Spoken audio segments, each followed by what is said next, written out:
En el aire silencioso y sofocante del restaurante más caro de Nueva York, el santuario dorado destilaba un poder tan absoluto que el dinero no era más que un susurro. Allí, quienes controlaban las arterias financieras de la ciudad hablaban en voz baja y sonreían levemente. Sin embargo, cada decisión que tomaban podía repercutir en miles de vidas, y entre las sillas de terciopelo burdeos, bajo candelabros de cristal que colgaban como constelaciones congeladas, una camarera negra pasaba en silencio. Anneliese Carter, una sombra capaz de sonreír. Era invisible, un pequeño engranaje en la elegante máquina impulsada por el ritual y el silencio. Ethelgard's era más que un restaurante, era una fortaleza. Para sus clientes era un refugio del caos exterior, para su personal, una jaula dorada. Sus pasos eran un ballet en repetición. El alzar una copa, el alejarse de una rodilla, la inhalación que esperaba órdenes, todo rastro de sentimiento personal, desde la fatiga hasta los sueños, quedaba en una taquilla junto al vestuario, donde Anneliese guardaba una copia avisada de la teoría general del empleo, el interés y el dinero, como recordatorio de que su mente nunca se había apagado. Tenía 26 años, era de estatura mediana y llevaba sus rizos naturales recogidos, pulcramente de vuelta. Sus ojos ya no se movían de un lado a otro con la maravilla de su primer año. Estaban firmes, concentrados, discerniendo lo que necesitaba ver y sabiendo qué dejar pasar. En el suelo del restaurante, Anneliese era un cronómetro. El agua se servía antes de que un cliente sintiera sed. El pan se sentaba cuando la conversación se acallaba. Los platos cambiaban en el instante en que un cuchillo tocaba la porcelana. En Ethelgard's, un golpe desfasado lo destrozó todo. Podía distinguir la diferencia de tono entre una cuchara rozando el borde de una taza de té, lo que significaba que el hombre de la mesa noreste quería limón, y el apenas perceptible movimiento del respaldo de una silla, lo que indicaba que la mujer de la mesa central estaba a punto de levantarse y pronto necesitaría su abrigo. Podía describir el sabor de las vieiras al pansar con espuma de trufa en 3 idiomas, uno de ellos el alemán que hablaba como una nativa de Heidelberg. Pocos lo sabían, y la vida en Ethelgard's no tenía ningún interés en descubrirlo. Sabía que la invisibilidad no siempre era cuestión de clase. También podía tener que ver con el color de la piel. Anneliese se había acostumbrado a las microagresiones. La mirada evaluadora se prolongó demasiado, el encanto de los caballeros empapados en colonia y el medio en broma. ¿Dónde aprendiste a hablar un inglés tan perfecto? Como si la fluidez fuera patrimonio de alguien, sonreía, tomaba la orden, se daba la vuelta, dejando invisibles marcas en el aire. Más allá del restaurante, su nombre completo era Anneliese Carter, hija de Naomi Carter, enfermera, y el doctor Erich Schmidt, bioquímico alemán. Se había ido a Alemania de joven, donde cursó su licenciatura, y luego cursó un doctorado en Hohebergement. El alemán académico le había llegado no por una aplicación, sino por las cenas de su padre con poemas de Rilke y los debates macroeconómicos nocturnos que se extendían hasta pasada la medianoche. Todo aquello se había desmoronado hacía 3 años. Esta noche, Athlars brillaba como siempre. La lista de reservas era densa como el mármol, la carta de vinos, un mapa del tesoro. Anneliese había hecho doble queso en el Petruse 2005. El aristócrata que algunos clientes habituales pedían con la misma naturalidad que una menta, asegurándose de que el vendedor no fallara si alguien tenía ganas. Pasó junto al espejo biselado detrás de la barra, se alisó el cuello de la camisa y tranquilizó su respiración. En su casillero, Los bastones esperaban el tren nocturno de regreso a casa. Las mesas estaban dispuestas en islas, islas de poder antiguo, de dinero nuevo, de la multitud mencionada en el periódico discutiendo acuerdos que podrían hacer que alguien en algún lugar recibiera un correo electrónico por la mañana diciendo que ya no eran aptos. En la esquina, una orgullosa estatua de mármol blanco miraba hacia abajo como un dios griego cómplice. Anneliese a menudo había pensado: si pudiera hablar, ¿cuántas historias contaría? No sabía que en cuestión de minutos un hombre entraría y le arrebataría la invisibilidad. Una conversación en alemán, su segundo hogar, se blandiría como una espada contra la dignidad de una mujer negra. Y esa misma espada regresaría, más afilada y certera, cuando Anneliese decidiera cambiar de terreno de juego. El reloj de pared marcaba las 8:01 p.m. La puerta giratoria se abrió, trayendo consigo un cambio invisible en la presión del aire. El recepcionista se irguió como si el viento hubiera cambiado de dirección. Con una botella de agua con gas en la mano, Anneliese se dirigió a la sección VIP. Su rostro era una máscara perfecta de neutralidad, la que había entrenado como armadura. En esta fortaleza, la emoción rara vez salvaba a alguien. La disciplina sí. Ella aún no sabía que Grant Blackwell había llegado. Hace 3 años, Schmidt Biosolutions, la creación del Dr. Eric Schmidt, estaba a punto de dar un gran salto. Su nueva tecnología de filtración de agua era económica, duradera, fácil de implementar, capaz de convertir decenas de millones de litros de agua contaminada en agua potable a bajo costo. En ese momento, Anneliese estaba inmersa en datos macroeconómicos para su tesis doctoral en Heidelberg, estudiando el impacto social de la tecnología de agua limpia en la productividad laboral en las economías emergentes.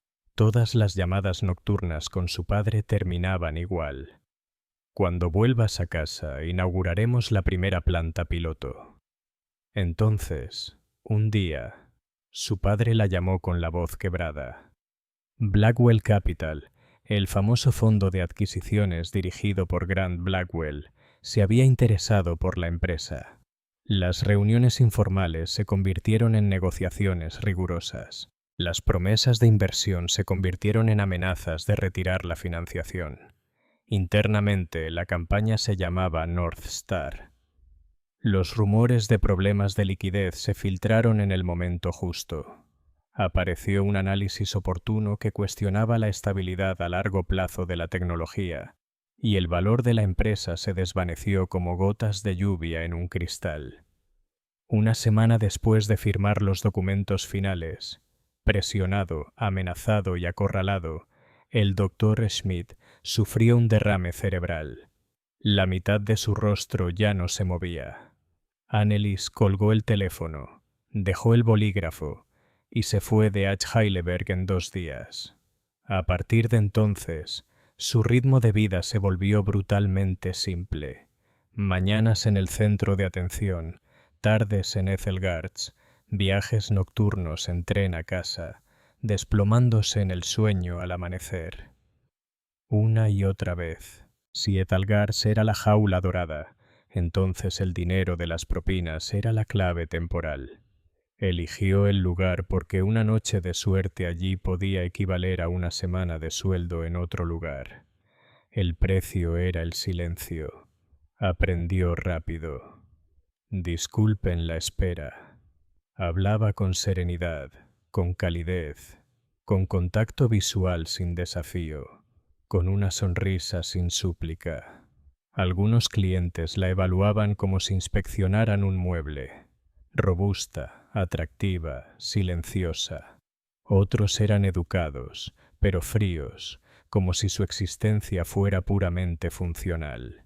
El gerente del restaurante, John Dubois, de cabello canoso y ojos que podían sopesar los intereses al instante, exigía precisión, pero no traicionaría la dignidad de su personal. Anneliese sabía que John no era perfecto. pero era justo. Si un cliente se pasaba de la raya, intervendría, aun sabiendo los problemas que podrían surgir. En este mundo, la justicia a menudo significaba simplemente no dejar que los empleados se quedaran solos. Annelies conservó lo que quedaba gracias a su disciplina. Dirigía la planta como un atleta, comía ligero como un soldado y dormía siempre que podía. Controlaba el coste de los medicamentos y las camas de cuidados de larga duración como si llevara un libro de cuentas. Algunas noches abría sus bastones y las palabras flotaban ante sus ojos. Otras hablaba en alemán consigo misma, como una cantante calentando antes de una actuación. Luego se reía de lo absurdo del asunto en su pequeña y estrecha habitación. Esa noche, exactamente a las 8:08 p.m., Grant Blackwell entró en Ethel Garth. No necesitaba presentación. Un traje a medida como una armadura, mandíbula cuadrada, cabello entrecano, como el yelmo de un guerrero. A su lado estaba Evan Parker, un poco más joven, más dispuesto a sonreír, muy consciente de su lugar. Juntos ejercían una especie de presión que hizo que John Devoy volviera a ajustarse la corbata. «Mesa de la esquina como siempre, señor Blackwell», dijo John, lo suficientemente alto como para que se le oyera. Grant no levantó la vista. Simplemente hizo un gesto como si ordenara a toda la sala que retrocediera. Esa sección era de Anna. Trajo el agua con gas. «Buenas noches, caballeros». «¿Sigue con su agua con gas?» Evan levantó la vista brevemente. «San Pelgro, 2 botellas». Grant no dijo nada, continuando con su relato del trato. Reducir el 40% de la plantilla, conservar la propiedad intelectual, vender la división de servidores en 3 semanas, margen de beneficio del 50%. Su tono era monótono, como si estuviera recitando el tiempo. Cuando Annelies dejó los menús, esbozó una sonrisa perfecta. «Esta noche tenemos herresado de setas silvestres con trufa blanca y Dover Soul Muner preparado en la mesa. Soy Anaïs, y les serviré». Grant levantó la vista un instante. No fue para recordar su nombre. Fue para evaluar su existencia en una fracción de segundo. Se apartó. Cuando regresó con la cesta de pan, el idioma en la mesa había cambiado. Alemán. Grant bajó la voz, y Evan respondió con la misma amabilidad. Era el tono de los hombres que hablan con soltura en privado, un escudo confiable en Nueva York. Annelies no dio señales de entender. Dejó el pan y se alejó como si no se diera cuenta. El pedido fue entregado como un decreto. Ostras, steak tartar Rockefeller, 2 chuletas de ternera con hueso, al punto, y una botella de Pedro IV 2005. No me molestes con la cata. Para algunos era una fortuna. Para Grant era una costumbre. Anneliese se acercó al vendedor. El Petru le pesaba en las manos. No podía evitar pensar en cuántos meses de cuidados de su padre podría comprar con cada gota de este vino tinto. Cuando dejó la botella en la mesa para decantarla, Grant miró la etiqueta, asintió levemente y luego volvió al alemán. Una frase, un nombre, la destrozaba en un instante. El alemán podía ser una puerta. Esta noche lo blandieron como una espada. Grant se inclinó, su tono adoptando ese murmullo íntimo reservado para los que están dentro. En un lugar como este, el servicio es anónimo.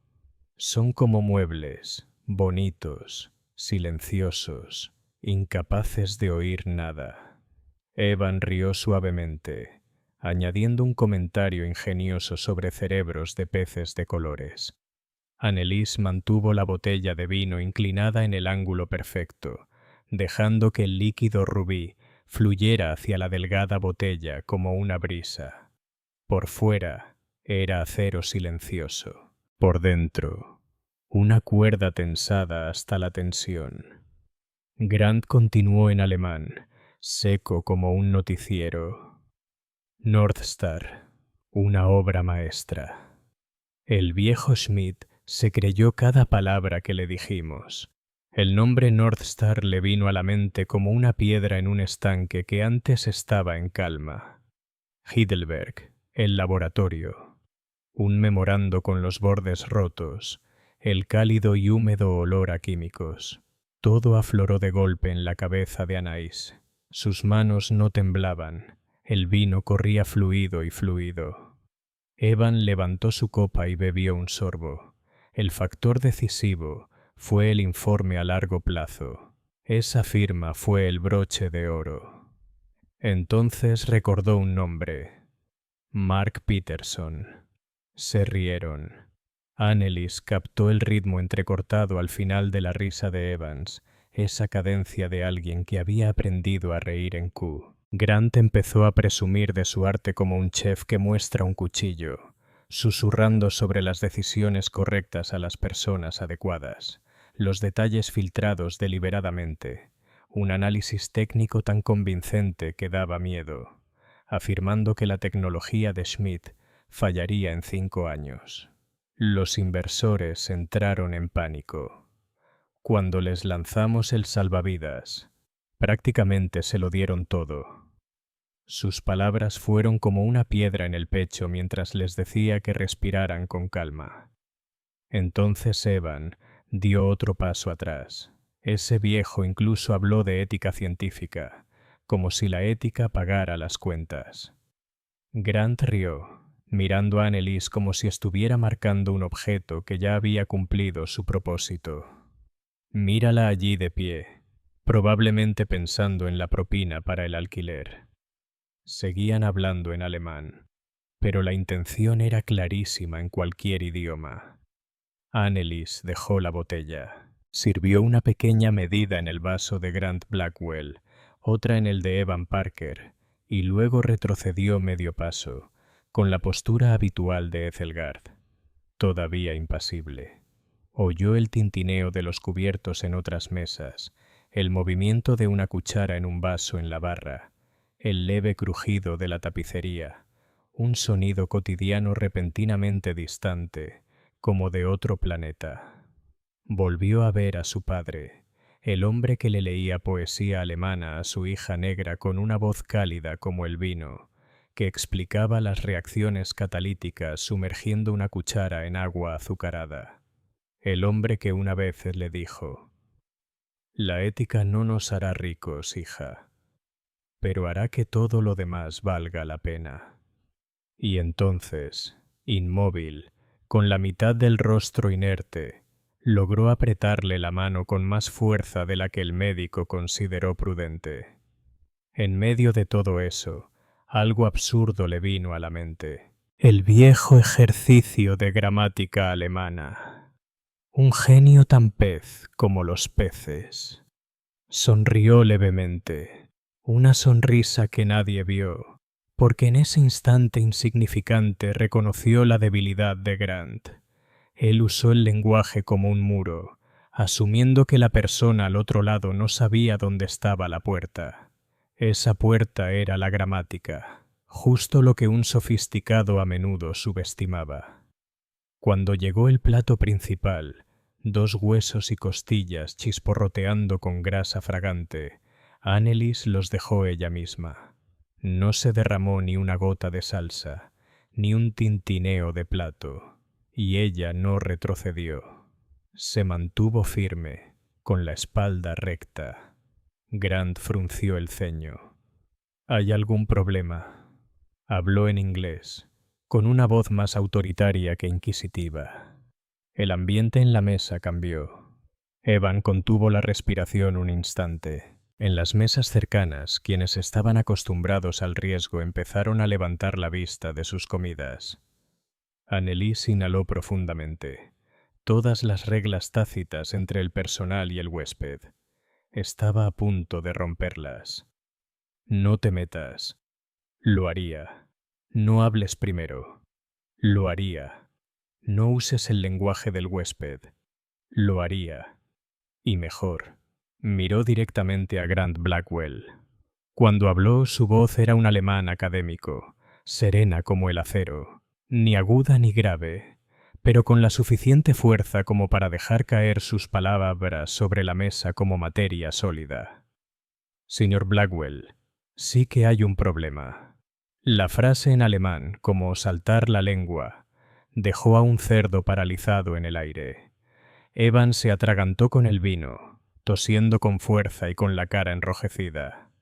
Grant, un hombre poco acostumbrado a perder el control, tardó 2 segundos en recuperar la compostura. El muro que había construido en alemán acababa de ser sacudido por un terremoto.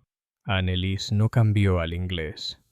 Ella se quedó en alemán, obligándolo a entrar en su terreno. Primero, una pequeña corrección gramatical. Así no se dice cerebro de pez dorado. El genativo de pez dorado es the goldfishes. Si vas a usar un idioma para afirmar tu superioridad, al menos deberías dominar lo básico. Las mesas circundantes guardaron un silencio sepulcral. Puede que no entendieran el alemán, pero entendían esto. El equilibrio de poder en la mesa había cambiado. Evan miró al suelo. El color de Grant volvió a un morado modelado.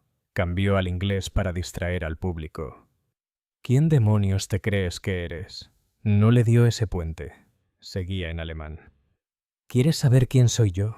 Soy alguien cuyas preocupaciones van mucho más allá de las propinas para el alquiler. Soy una persona que se graduó con las mejores calificaciones de su clase en economía y estudió en Heidelberg, pero el nombre que deberías recordar no es el mío. Una pausa de medio segundo. Justo lo suficiente para que la memoria de Grant rebuscara entre los fragmentos.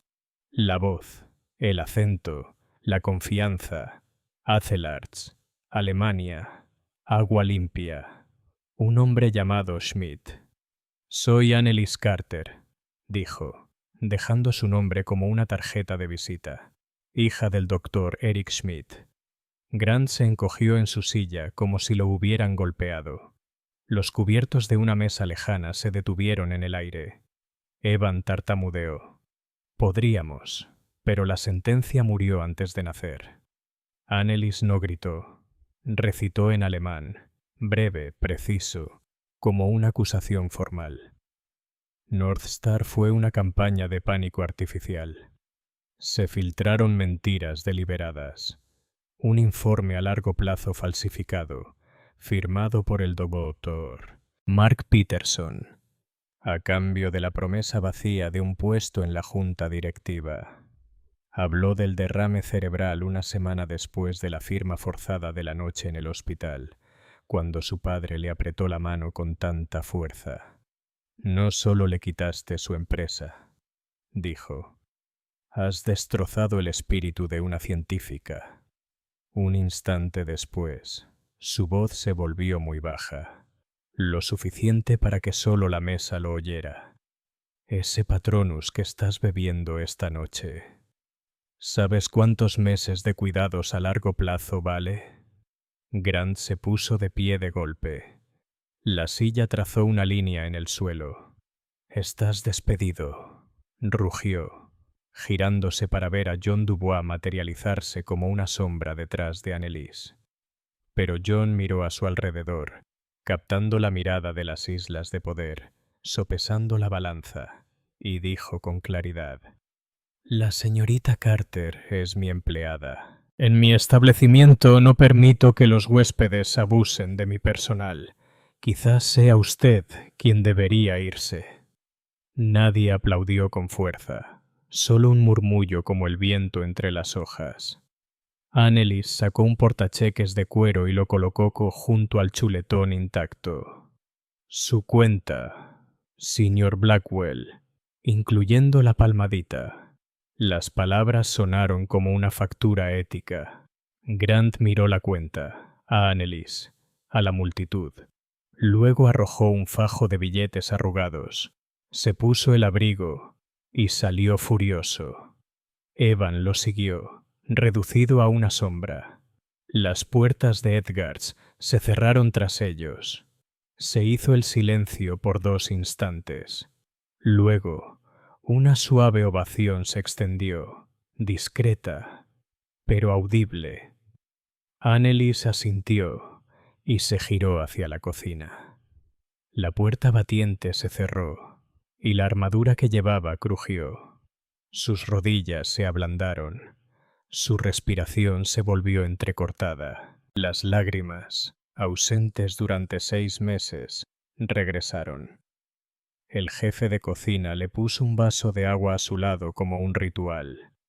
John le puso una mano en el hombro. Cobal. Esta noche no estabas sola.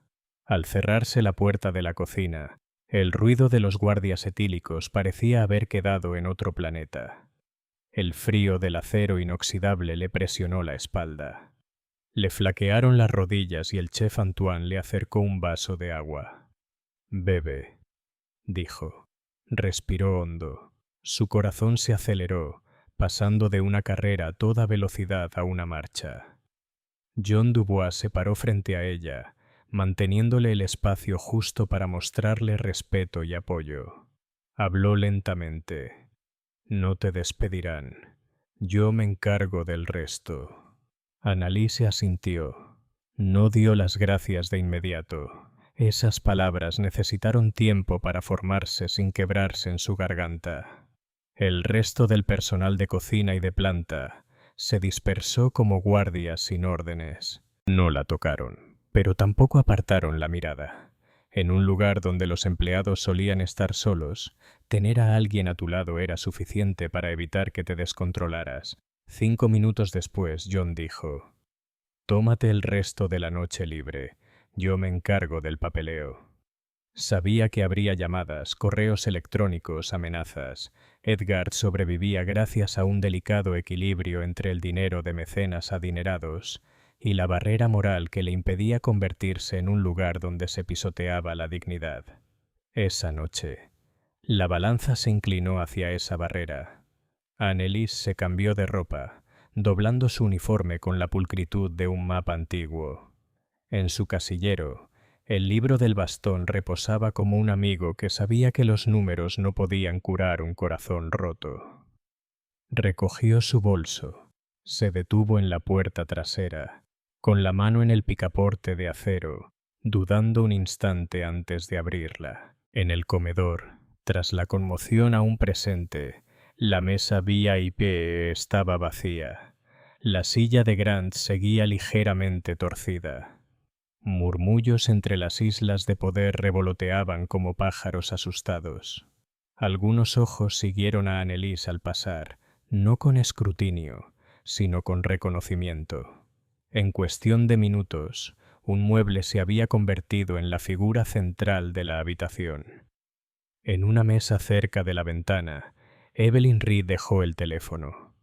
El corazón le latía con fuerza, no por miedo, sino por instinto profesional. Periodista de investigación del New York Chronicle, se había reunido con una fuente para otra historia. No entendía alemán, pero había visto cómo el poder cambiaba de manos. Grabó el final. Grant gritando. John entrando. La cuenta. El murmullo de aplausos. El resto lo reconstruiría. Evelyn no se fue enseguida. Esperó a que se enfriara el ambiente y luego habló con 2 comensales en una mesa cercana. Ambos, el que leía el Financial Times por la mañana y corría por Central Park por la noche. La mujer dijo que había estudiado un semestre en Berlín lo suficiente como para captar frases como Northstar Schmidt Peterson. El hombre añadió que la camarera corrigió un genativo, raro como el infierno. Recuerdo que no necesitaban la traducción completa. Habían oído suficiente como para oler una historia.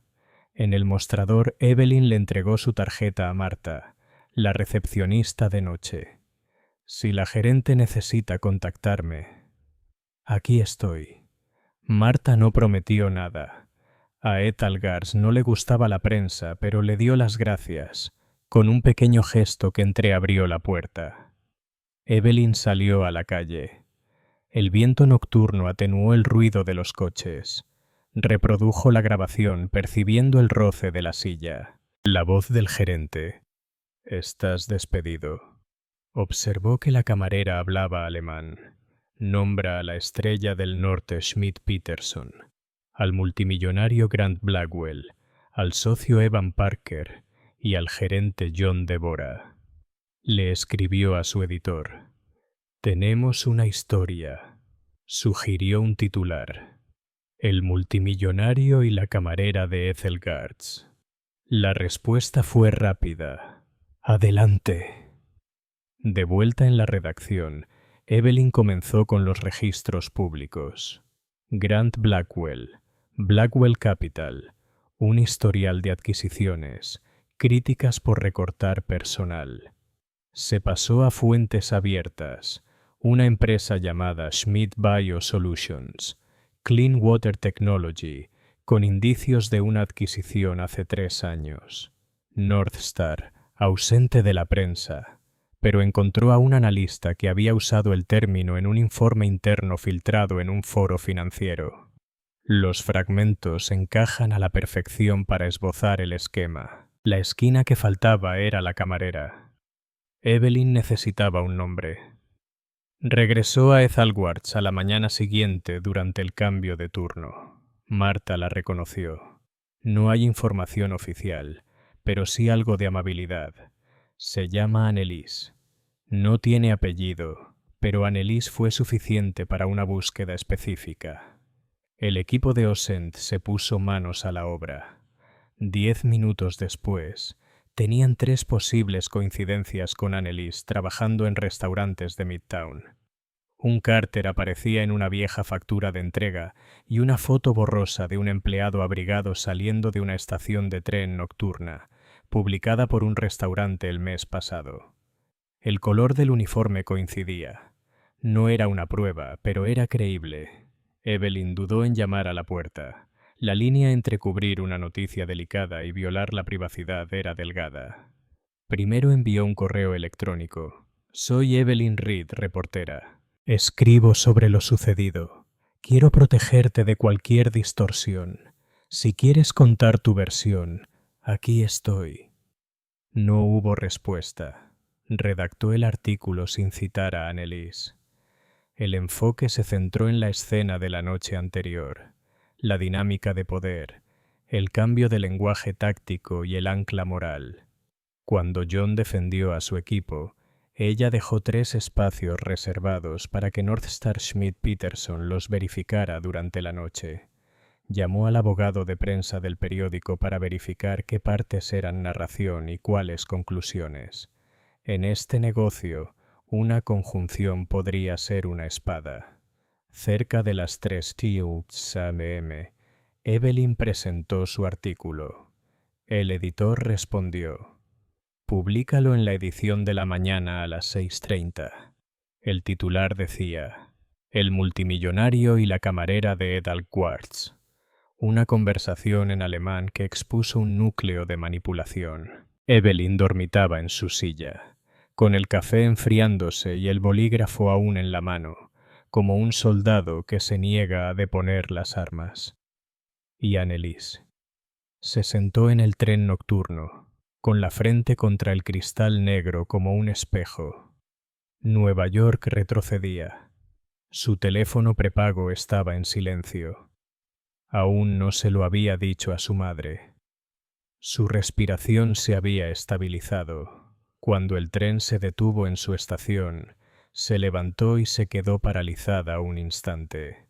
Acababa de romper una de las leyes no escritas de la fortaleza y sabía que por la mañana la ley del mundo exterior empezaría a actuar. A las 6:30 la edición digital del New York Chronicles publicó el titular. A las 7:05. El artículo ya era noticia de actualidad. A las 8:10 en redes sociales, el hashtag La Camarera de Ethelgard se volvió tendencia, seguido de Decir la verdad al poder. La industria hotelera compartió el relato de John Dubois, defendiendo a su empleada como un caso clásico de ética. La comunidad tecnológica financiera se enfocó en solo 3 palabras: Northstar, Schmidt, Peterson. Presentadores que los arrastraron a algo más profundo que el drama cotidiano. A las 9:30, la oficina de relaciones públicas de Blackwell Capital estaba abarrotada. Se redactó una declaración de crisis, una disculpa por el lenguaje inapropiado, respeto al personal de servicio, lecciones aprendidas y compromisos adquiridos. Ese borrador no mencionaba a Northstar. El Consejo Interno advirtió: no lo toquen. Pero los mercados no leen como abogados. Las principales cuentas comenzaron a cuestionar el riesgo legal si la historia del informe a largo plazo era cierta. 9:47. Un correo electrónico interno de Blackwell Capital decía: reunión de emergencia de todo el liderazgo a las 10:15. Empieza por cortar lazos con Evan Parker. Evan se convirtió en la pieza prescindible más rápida del tablero. A las 10:12 su teléfono vibró. Estás suspendido. Quédate en casa y espera instrucciones. Miró la pantalla, sin sorpresa. Los aprendices del poder saben que serán los primeros en caer, pero la sensación de ser arrancado de la cadena seguía siendo como la caída de un sueño. 10:20. En la sala de juntas cerrada, Grant Blackwell presidía la mesa. No se dejaba vencer fácilmente por las tormentas, pero la sonrisa de la noche anterior había desaparecido. El director de tecnología murmuró: ahí está Mark Peterson. Si el periodista lo desentierra, el departamento legal intervino. No mencionen el nombre aquí.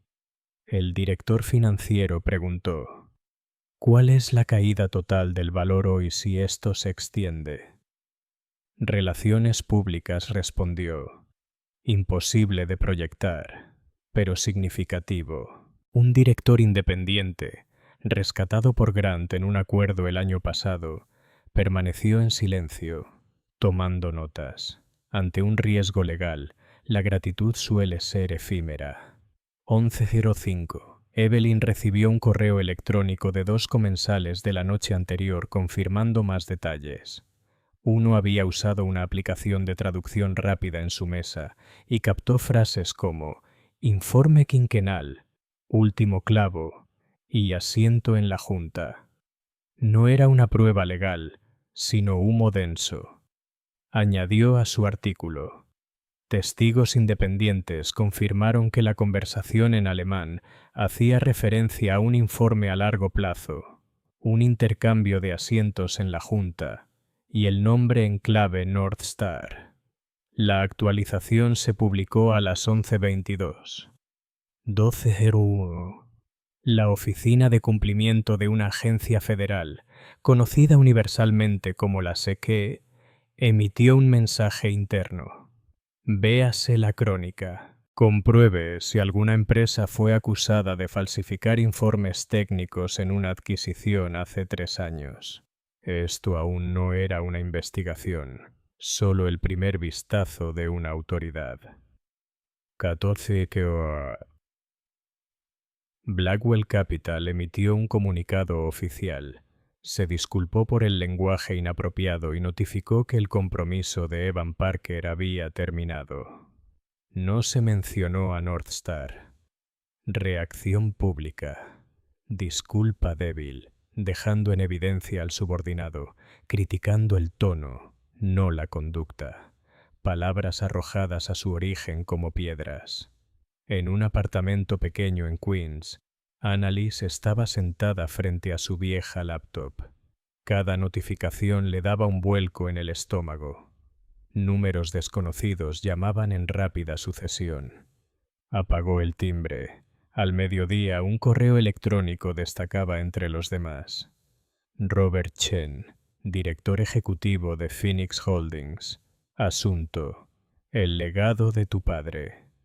No lo abrió de inmediato. Leyó el artículo de Evelyn 2 veces. Primero, Evelyn había ocultado su apellido. Solo Anneliese, la camarera. El artículo era equilibrado, sin artimañas, con énfasis en el cambio de lenguaje táctico y con espacio libre donde aún se necesitaban pruebas. Anneliese exhaló. Luego abrió el correo electrónico. Robert Chen escribió concisa y claramente. Una vez intentó trabajar con Schmidt Biosolutions. Le dolió el final de la historia y le impresionó la inteligencia que Anneliese demostró en ese momento de alta presión. Phoenix Holdings estaba lanzando la iniciativa de innovación ética, invirtiendo en tecnología con enfoque comunitario sin sacrificar su esencia por ganancias. Si te interesa, tengo las puertas abiertas. Esto no es caridad, es una oferta de trabajo. Anneliese lo leyó 2 veces. El mundo se había inclinado tan rápido que la mareaba. Pensó en John Dubois, en el rostro morado de Grant, en la mano de su padre apretándole la suya. Le respondió a Robert con una sola línea. Necesito 48 horas para pensar. Esa tarde, Evelyn estaba en la acera bajo el viejo edificio de Annalisa. No llamó. Envió un mensaje. No te molestaré. Si quieres hablar, te escucharé. Si no, te escribiré para ser justa. Anneliese respondió unos minutos después. Gracias. Por ahora prefiero guardar silencio, pero captaste lo importante. Evelyn miró el cielo gris. En su trabajo el silencio podía ser una buena noticia. En Blackwell Capital, al final de la tarde, se envió otro correo electrónico interno. Grant emitió una declaración en video en la que se disculpaba con 19 ojos. El video se lanzó a las 7:12 p.m. Grant leyó la disculpa en la pantalla. Palabras correctas, ritmo correcto, ojos equivocados. Los espectadores reconocieron instintivamente una mirada que nunca se cruzó con la persona del otro lado. Los comentarios se multiplicaron rápidamente, sin ser sinceros. Esa noche, Ethelward estaba más concurrido de lo habitual. La gente vino a ver el lugar donde había electricidad. John seguía de pie en la puerta, sin perderse nada. Sabía que la tormenta no había terminado, pero al menos por ahora. La fortaleza había elegido tras qué muro asentarse. A la mañana siguiente, Anneliese caminó hacia Ethelgard, 1 hora antes de lo habitual. Quería hablar con John Dubo, antes de su turno. John ya estaba en su oficina. La vieja silla de madera crujía como una vieja amiga. Le acercó una taza de café. No tienes que trabajar en el piso hoy si no quieres. Le diré a Michelle que te cubra. Anneliese se sentó, abrió el correo electrónico de Robert Chen en su teléfono y se lo entregó a John para que lo leyera. Leyó despacio, frunciendo el ceño al oír las palabras. No es caridad. Antes de asentir. Suena a una verdadera salida. Recuerda esto. No me debes nada. Te ayudé porque es mi trabajo. Sonrió. Y porque no me gusta la gente que habla basura en un idioma que no domina. Anneliese soltó una risita. Aún no lo había decidido, pero algo en su interior había cambiado. Al mediodía, estaba en Phoenix Holdings, un modesto edificio de cristal. Sin pretensiones, Robert Chen la recibió con un cálido apretón de manos y la mirada de quien realmente la veía. No le preguntó sobre aquella noche en casa de Edgard. En cambio, le preguntó sobre su tesis inconclusa en H. Heidelberg y el modelo de evaluación de impacto que había desarrollado. Anneliese habló sobre medir el valor más allá de las ganancias, métricas para el agua potable que previenen enfermedades, costos sociales evitados y resiliencia en las cadenas de suministro locales. Robert escuchó con atención, como quien junta piedras para construir los cimientos. Iniciativa de innovación ética, dijo, dejando una carpeta sobre el escritorio. Estamos a punto de lanzarlo. Quiero que construyas el marco. Tendrás un equipo pequeño pero sólido, un presupuesto modesto y la autoridad para rechazar acuerdos que generen ganancias pero roben el alma. Hizo una pausa. No quiero usar tu historia como una valla publicitaria. Quiero tu opinión. Anneliese no respondió de inmediato. Preguntó sobre el proceso de gestión de conflictos de interés, sobre el poder de veto si un proyecto se desvía de su mandato ético, sobre las protecciones legales para quienes se niegan. Robert le entregó un borrador del estatuto interno, un comité de ética independiente, disposiciones para denunciantes e informes trimestrales de transparencia. No era perfecto, pero sí genuino. Al final de la reunión, Robert preguntó: ¿qué te detiene? Anneliese bajó la mirada. El miedo a cambiar de una jaula dorada por otra, dijo con franqueza. Tu mundo sigue siendo una fortaleza, solo que de un terciopelo de otro color. Robert asintió, sin negarlo. Cierto, pero la llave está en quien la tiene. Podría ser a la vez el guardián de la llave y quien diseña la puerta. Sonrió. Inténtalo. Esa noche, Anneliese llamó a su madre, Naomi. Hablaron de Eric Schmidt, de las noches en que leía a Gina y Dürrenmatt, de cómo el agua limpia había sido su sueño compartido. Naomi le dijo: has llegado al lugar donde tu padre más deseaba verte, donde puedes hacer lo correcto a mayor escala. Eso lo sé yo. Anneliese le envió un correo electrónico. Acepto, pero quiero empezar con una cosa. Evaluar la posibilidad de reclamar las patentes de agua potable de mi padre. Robert respondió en 15 minutos. De acuerdo. El departamento legal te apoyará. Empieza el lunes. En su primer día en Phoenix Holdings, Anneliese entró en una sala vacía. Vacía en el buen sentido. Una mesa larga, una pizarra y 3 personas que formarían su equipo.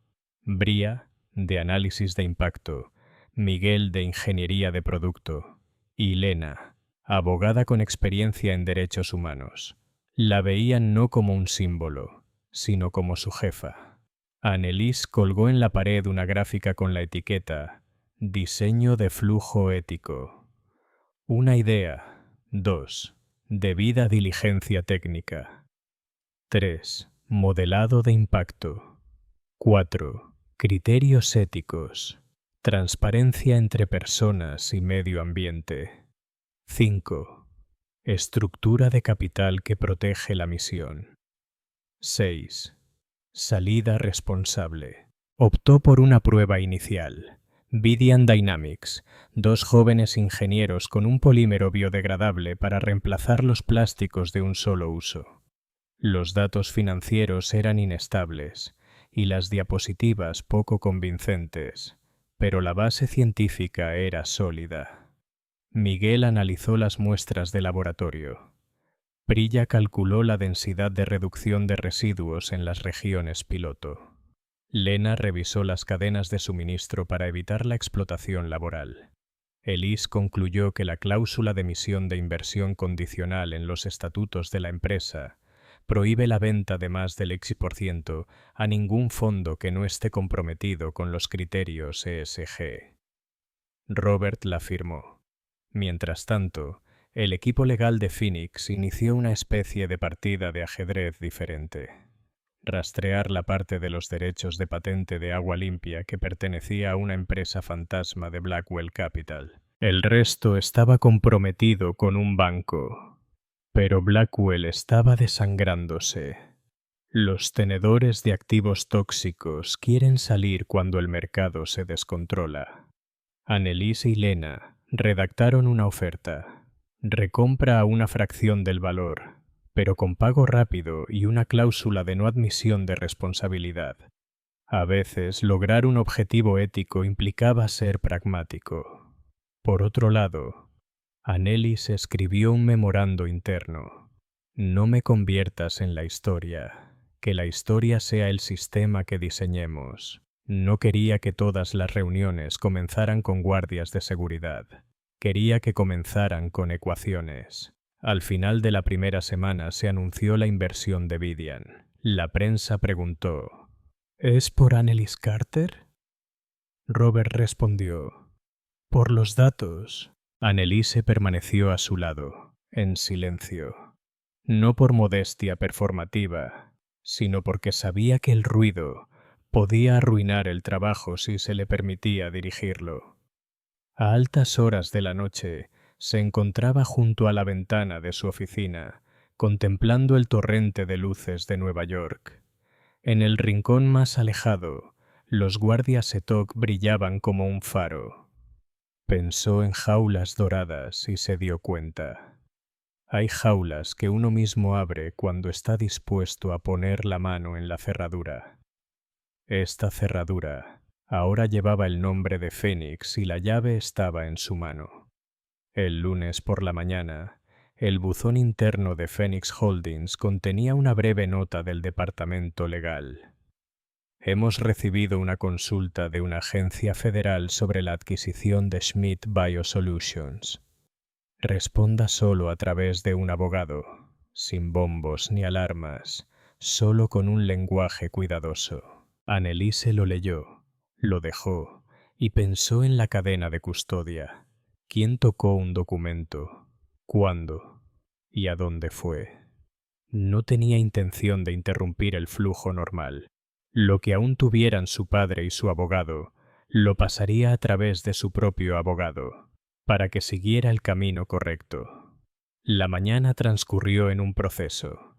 El equipo legal de Lena recopiló una lista de materiales potencialmente relevantes, correos electrónicos entre Schmidt y su equipo asesor, un borrador del informe de pruebas a largo plazo, actas de las reuniones de la junta directiva antes y después de la venta forzosa y el contrato de transferencia de propiedad intelectual. Anneliese le entregó a Lena el archivo delgado que el abogado de su familia había guardado, algunos recibos de correo certificado, una impresión borrosa de un correo electrónico titulado North Star, puntos de discusión y un memorando manuscrito de su padre. No estoy de acuerdo con la proyección de fracaso a 5 años. Ningún dato respalda esta suposición. Mientras tanto, el New York Chronicle publicó un seguimiento. Evelyn Reed no escribió como quien disfruta de una victoria. Escribió como quien verifica. Se puso en contacto con 3 ex-empleados de Schmidt. 2, bajo condición de anonimato, confirmaron haber visto un extraño informe compuesto a largo plazo. No se encontraron fuentes de datos. Llamó a la línea de la oficina del Dr. Mark Peterson. No hubo respuesta. Al mediodía, el abogado personal del Dr. Peterson lo llamó. Tienes que hablar. Puertas que antes permanecían abiertas gracias a promesas, ahora se cerraban de golpe bajo el peso del riesgo legal. En una sala de conferencias alquilada, Peterson apoyó ambas manos sobre la mesa, con la mirada hundida. Pronunció la frase que profesionales como Lena habían oído muchas veces. Me equivoqué. ¿Puedo cooperar? Los abogados del gobierno lo llaman sesión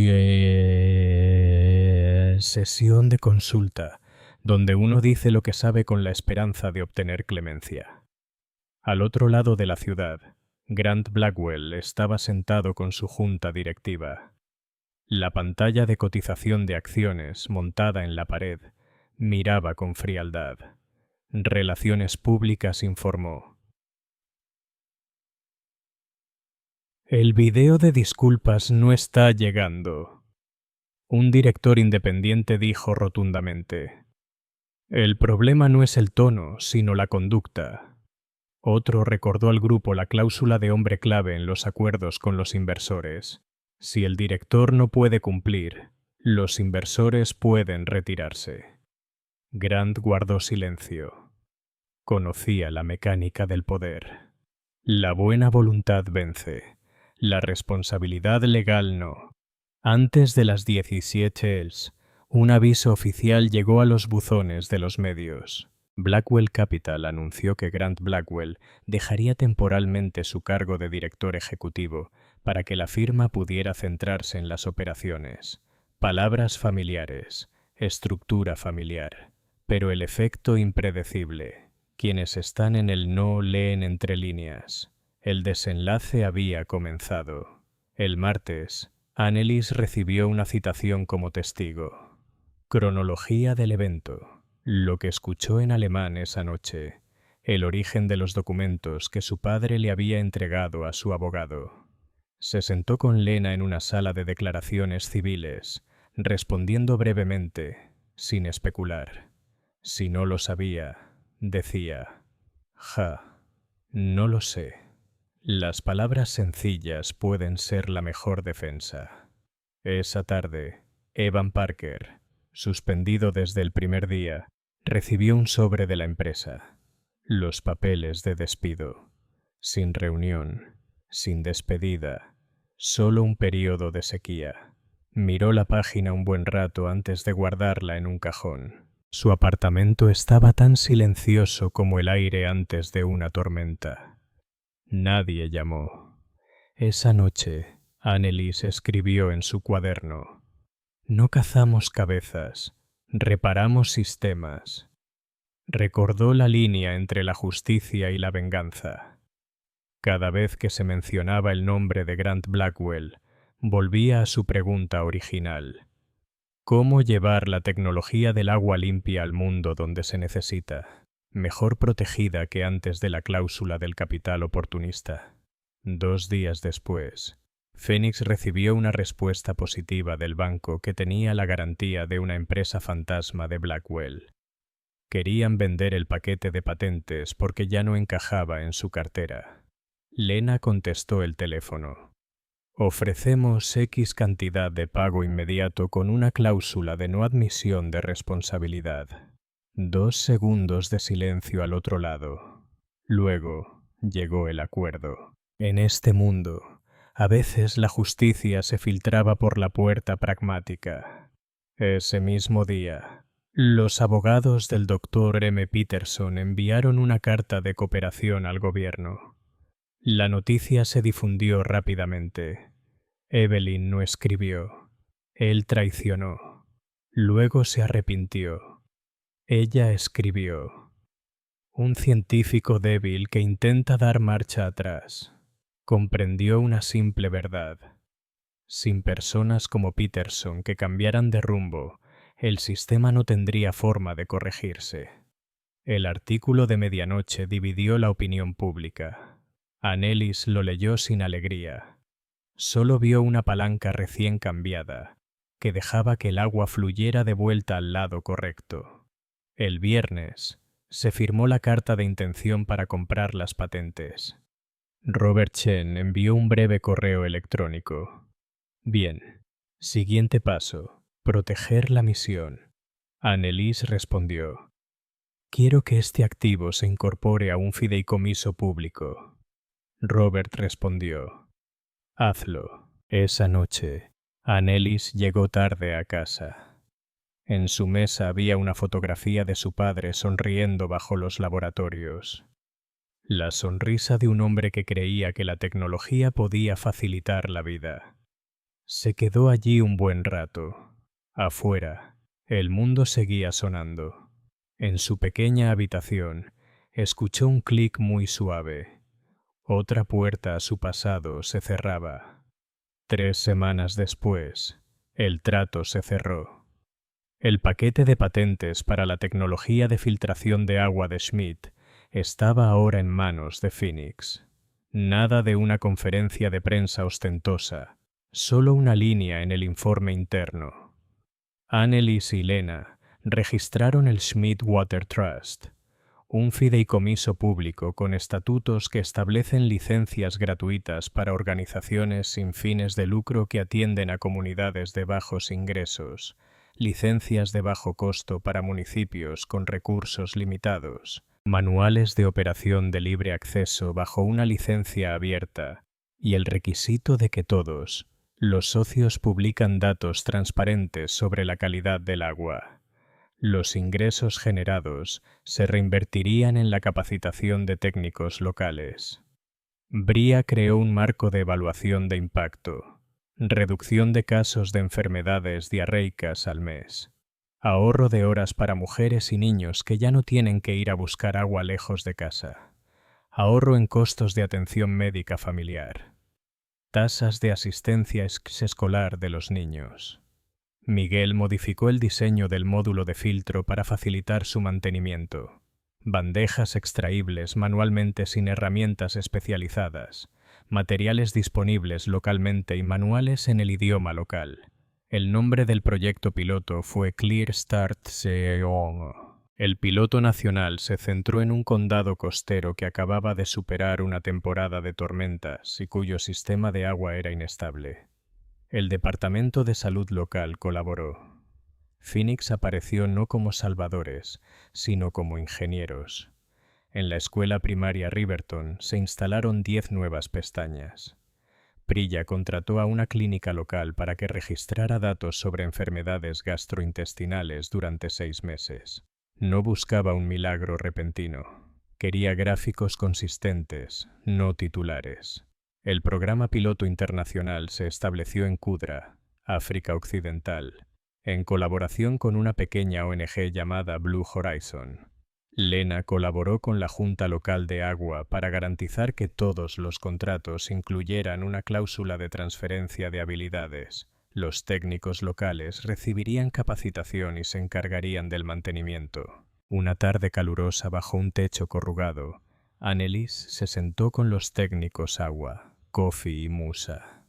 Hablaron sobre la frecuencia del retrolavado y cómo monitorear el agua sin sensores costosos, utilizando una sencilla tabla de comparación de colores y una hoja de seguimiento de pared. Cuando el primer grifo salió limpio, Annelies no lloró. Retrocedió un paso, dejando que agua abriera la válvula. Kofi la revisó. Musa firmó el registro de operaciones. Los niños rieron cerca. Los adultos se mantuvieron cautelosos, como debían. Habían visto muchas promesas disolverse como espuma. Prilla le sonrió a Annelies. Los datos responderán. Annelies asintió. Y la propiedad lo mantendrá aquí. La noticia de Clear Start Hans se coló discretamente en el periódico local. Luego, un periódico nacional publicó un pequeño artículo. El fideicomiso otorga licencias de tecnología de agua limpia bajo condiciones abiertas. No hay foto de Annelies, ondeando una bandera. No hay un eslogan llamativo. Robert Chen quería mantener el enfoque correcto. Que el trabajo hable. Mientras tanto, Vidian Dynamics, su primera inversión, lanzó envases biodegradables en 2 cadenas minoristas del noreste. Los datos piloto parecen sólidos. El 72% del material se descompuso en 90 días en condiciones normales. La infraestructura de recolección ya estaba instalada. Robert llamó a Annelies, la arquitecta, en un correo electrónico interno. Ella sonrió y lo archivó en una carpeta posterior. Una noche, Evelyn Reed llamó. Me gustaría escribir sobre el fideicomiso, pero no lo relacionaré con el drama de Ethelgard si no quieres. Anaïs respondió. Escribe sobre los técnicos de Kudra, sobre la clínica de Riverton. Evelyn estuvo de acuerdo. El artículo incluía una foto de Adua registrando datos en la gráfica. Un titular simple. Cuando la tecnología abandona la sala de juntas, comentarios cálidos, sin polémica. Buena señal. En el ámbito legal, 3 meses después, una agencia federal emitió un comunicado. Se abrió una investigación formal sobre la adquisición de Schmidt Biosolutions, centrada en acusaciones de falsificación de informes técnicos y manipulación de información. El nombre del Dr. Mark Peterson figuraba como testigo colaborador. Grant Blackwell seguía en su puesto. Una revista financiera señaló: un imperio construido sobre el miedo, a menudo se derrumba ante la verdad y el proceso.